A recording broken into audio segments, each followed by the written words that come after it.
What's better today? And welcome to the Leadership AdvantEdge podcast by Dr. John Kenworthy. The Leadership AdvantEdge isn't some magic pill or silver bullet to instant success as a leader, but I'm sharing the art and neuroscience of hacking expert leadership to unstuck your potential in life and work.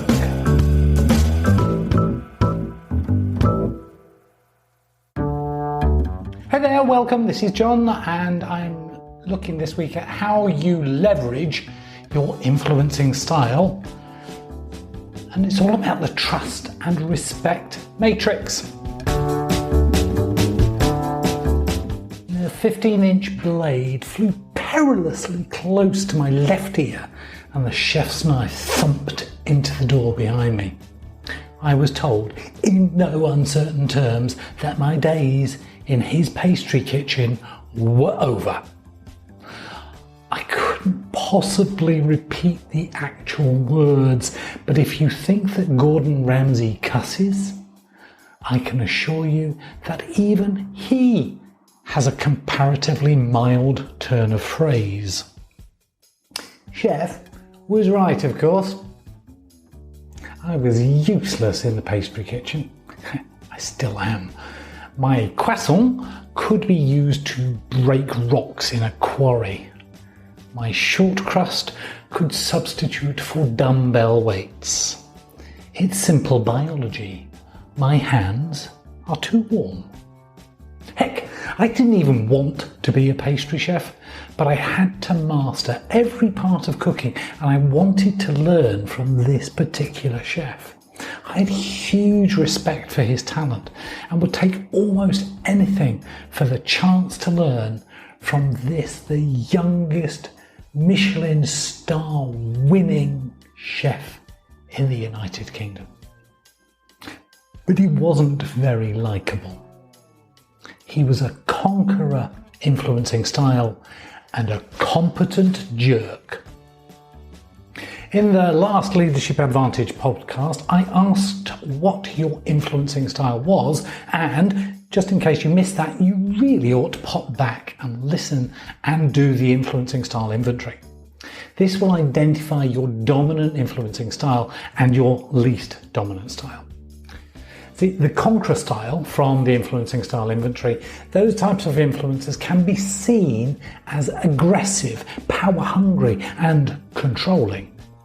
It's not easy working for a conqueror, and their positive influence can be eradicated by the fear that they can induce. So what do you do if your style isn't working well with some or even all of the people you need to influence?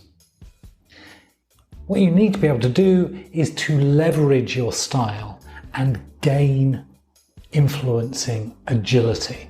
But first and foremost, you want to make it as easy as possible for others to trust you and respect you.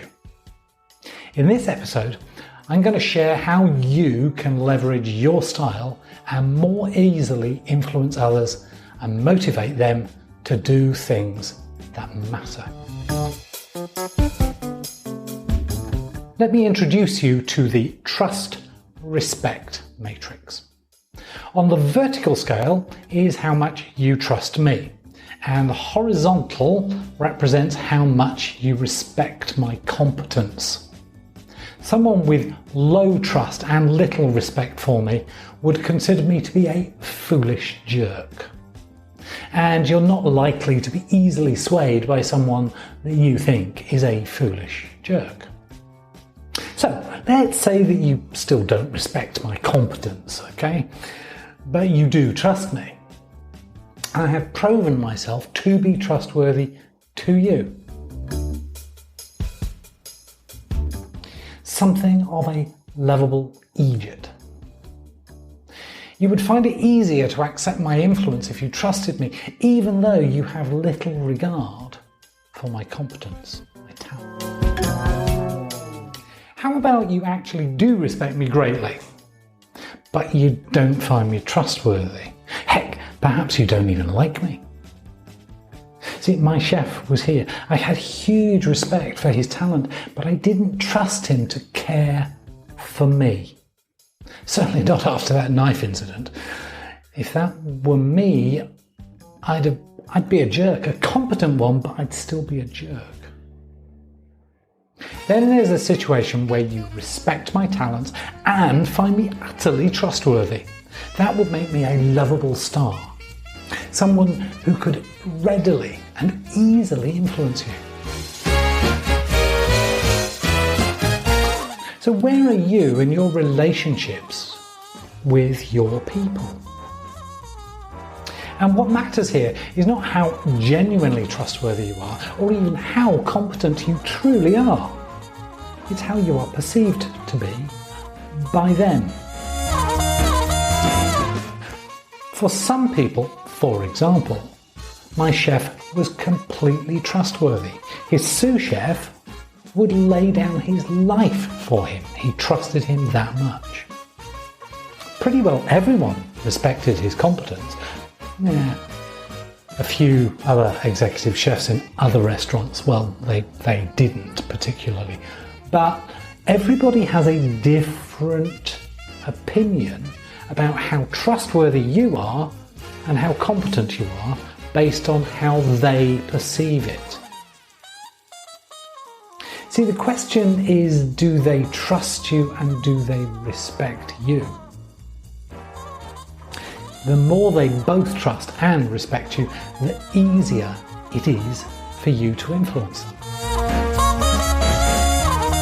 So how do you gain respect and win trust? It's so important that you remember these are perceptions. It's no use saying, well, they should respect me, John. Well, maybe they should. But if they don't, that's not actually a failure of your competence. It's a judgment of it. And it's no use saying, well, they shouldn't judge either, John. They do, and they will. Just as you judge them, and you judge me. How do you feel, for example, when you meet someone to have a chat, and they just talk about me, me, me, me, me. What about me? What about me, me, me, myself, me? The entire conversation is them seeking affirmation from you. They don't ask after you. And if you do happen to voice an opinion, you are swiftly cut off mid-sentence as they bring the dialogue back to the most important person in the room, i.e. themselves. As you heard that description, I'm sure that someone came to mind and you have a judgment about them. How much you respect them and how much you trust them. We need to remember the elevator principle here as well. There are some people in life who will bring you up, and there are many, many more who will bring you down. So, how do you get others to respect you, your talents, your competence, your skills? If you ask anyone about gaining respect from others, they will tell you that they cannot get it until you give it. It's almost, why should I respect you if you don't respect me? So, I've got a download for you, a little PDF that you can use, or the Evernote note if you're an Evernote user. What I'd like you to do is start by making a list of all the people whom you need to or you want to influence. Write them down in 2 columns. Okay? There's an easy column and a tough column, the real tough ones. So this worksheet you can download from the show notes, or you can access the Evernote and save it to your own Evernote account. Why don't you pop off and do that now if it's convenient, or come back and do it later.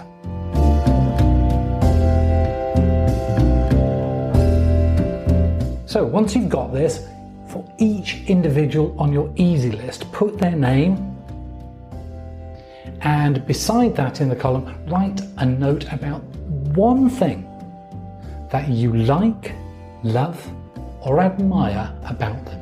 Just one thing that you like about them, you love about them, or you admire about them. Go through everybody. There's always something special about every individual. Now you do the same with the tough list, the people you find it tough or difficult to influence. One thing that you could, if you choose to, love, like, or admire about them.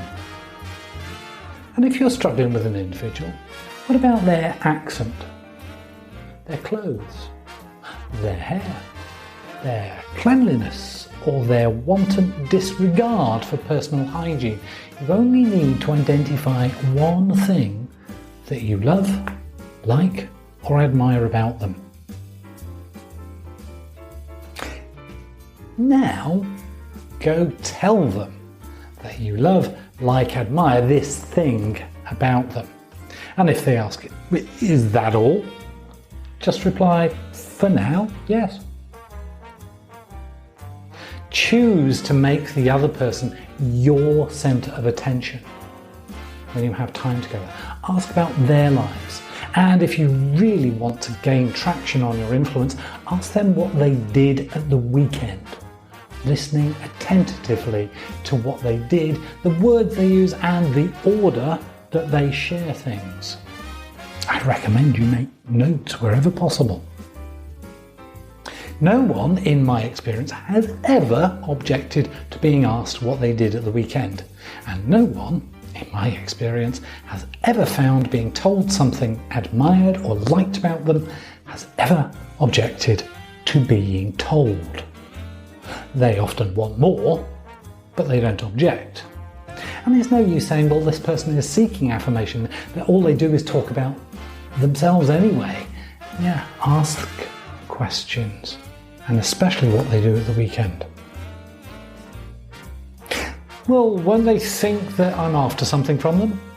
Cozying up to them for a favour? I'm not asking you to brown nose them, okay? Just to share something that you love, like, or admire, and ask them about them, their life, what matters to them. They may suspect that, of course, but do this without any desire or any need for reciprocity. You are asking what they did at the weekend because most people spend their weekends, that is the time they don't have to work, doing the things they love to do, with the people most important to them. So if they spend their entire weekend working, as in the time that they should be off work, then working is for them more important than their family or their personal life. That may be a temporary situation, but if you ask every week, you'll find patterns emerging. And you'll discover what they refer as their family, for example. Somebody who talks about going out with their family is not the same as going out with their wife, husband, or kids. Somebody like me may be thinking family is my extended family rather than the close family. So use their words when you're coming back to this later. And of course, in order to get people to respect you, you do, of course, need to demonstrate your competence too. I remember I worked with a delightful young leader. She was one of the nicest, most humble, and so talented in her field. Few of her colleagues, though, respected her for her work. She was liked, but not respected. In meetings, she would be quiet, and she would do her work as quietly and unobtrusively as possible. Her work was exemplary, but no one knew that it was her work. She never asked for, nor was she ever given credit. If you hide all of your light under a bushel, no one will see it.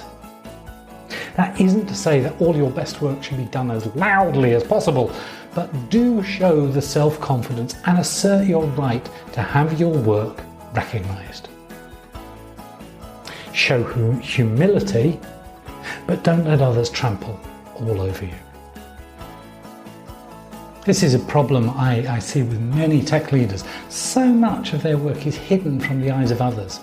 Few people see the work that you put into the project because all they see is the output.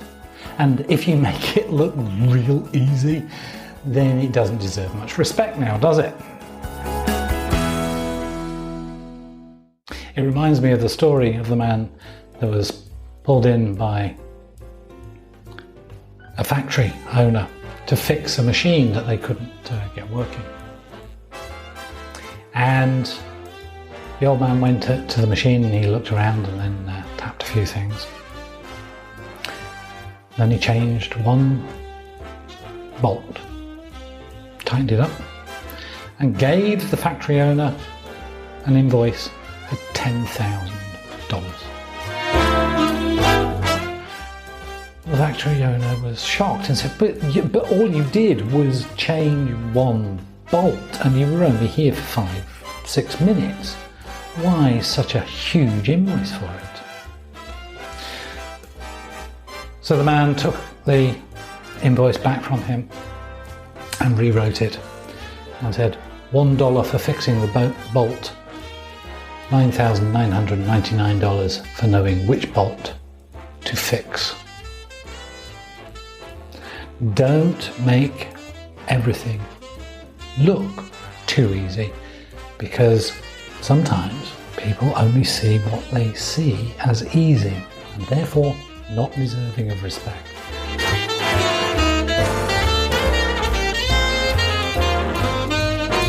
The trouble is, if you don't blow your own trumpet, no one will blow it for you.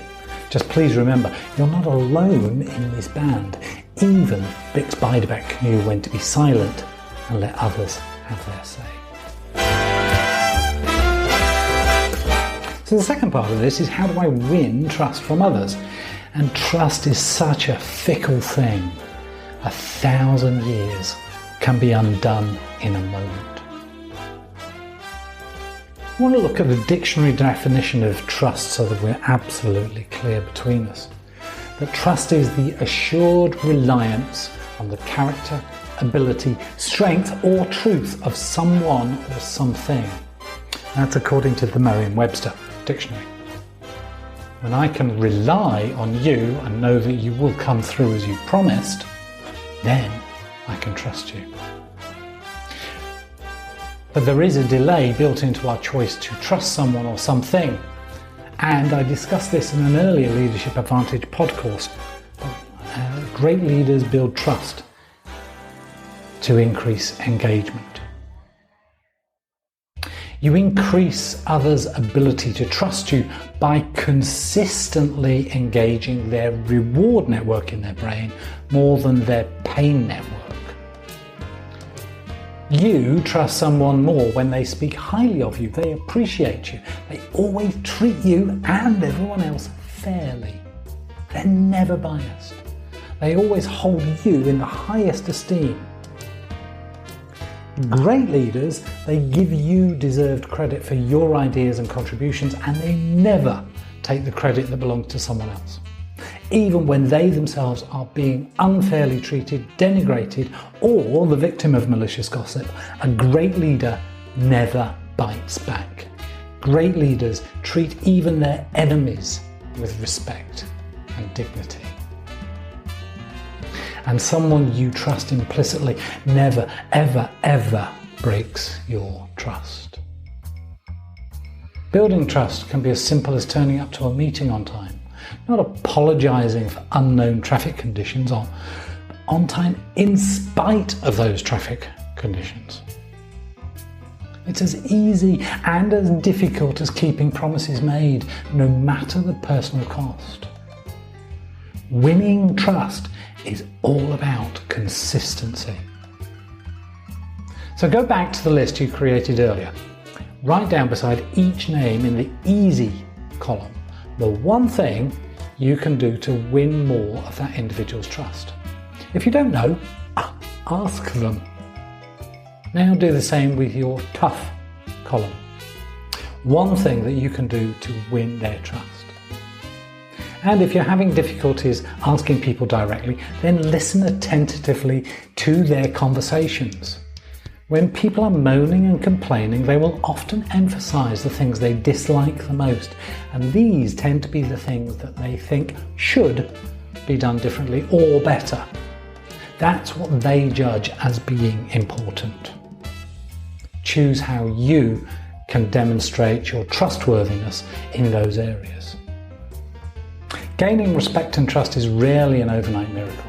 It takes time to show consistency and be respected for listening and caring about them. But by doing this, what this will enable you to do is more easily and more readily influence other people, because you are developing the agility to flex your influencing style. Because during your influencing style, when you are dominant, perhaps under stress, and focus on one particular area, for example, my chef with his Conqueror behavior, it would be very difficult for him to relax that and be more pull in his approach, perhaps a conductor giving praise rather than wanting to control. But as soon as you embark on these two very simple activities with the leadership guide that you can download, just find those easy and those tough individuals, identify them, and what is the one thing that you can do to demonstrate your respect for them by identifying one thing that you love, like, or admire, and tell them. The second thing is looking at how do you build trust. Asking people what they need from you is often the simplest way for you to move forward.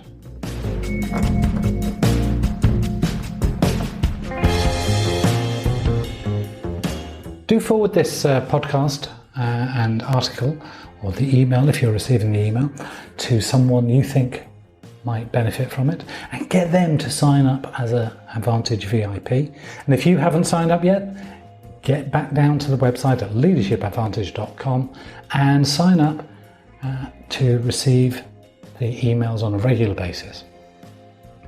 Have a blessed week. Bye-bye.